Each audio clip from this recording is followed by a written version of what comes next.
So from this moment on, I want you to get an idea of how we use each oil holistically.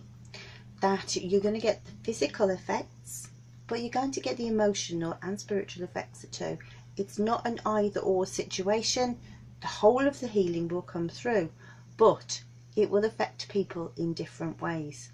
And I think that is very much the difference between somebody who sells you an oil or actually using the oils yourself and getting an idea of the whole interconnectedness of the essential oil, but also of the dis-ease that you're treating.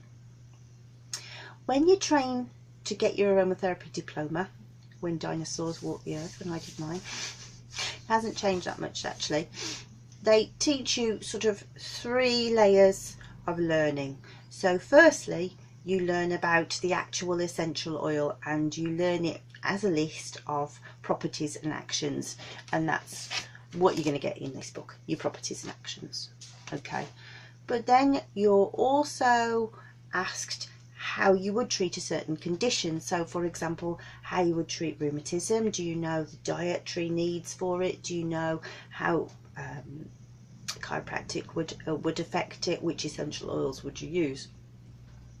But also you have to do case histories, and I think I did 10, where you are presented with a person and just asked to treat them.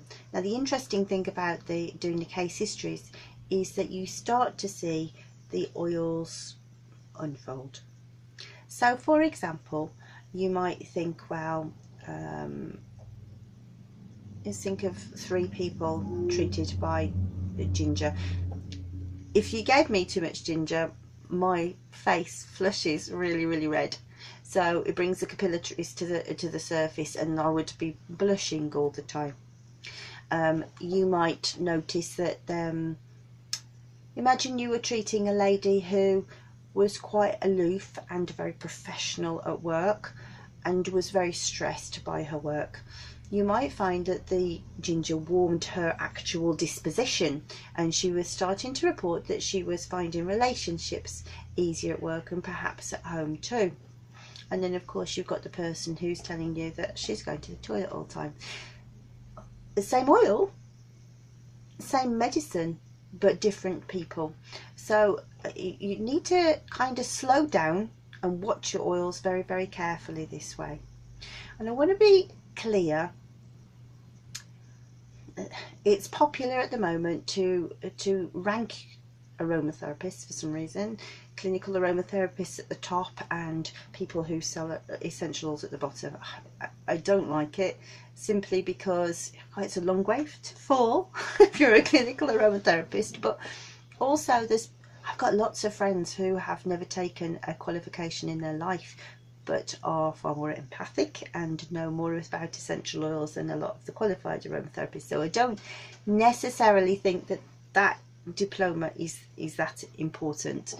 Having said that, I would encourage you to go on and take it, because you can't practice on other people unless you have taken that diploma. But I don't think that the vendor of the essential oils particularly understands that journey. And I think if you decide that you're going to use essential oils to heal yourself, then your fragrant friend will be able to say, okay, we need to replace it with that. I think this is happening, and help you layer the treatments a lot. So I would really recommend that you look on the professional websites. In England, I would go to the International Federation of Aromatherapists. If you're in the States, look at NAHA. I'm the UK director for NAHA. Look at their website and find some therapists close to you and get some support in this learning. I also want to urge you not to be discouraged if you can't quite work out which oil to use at first.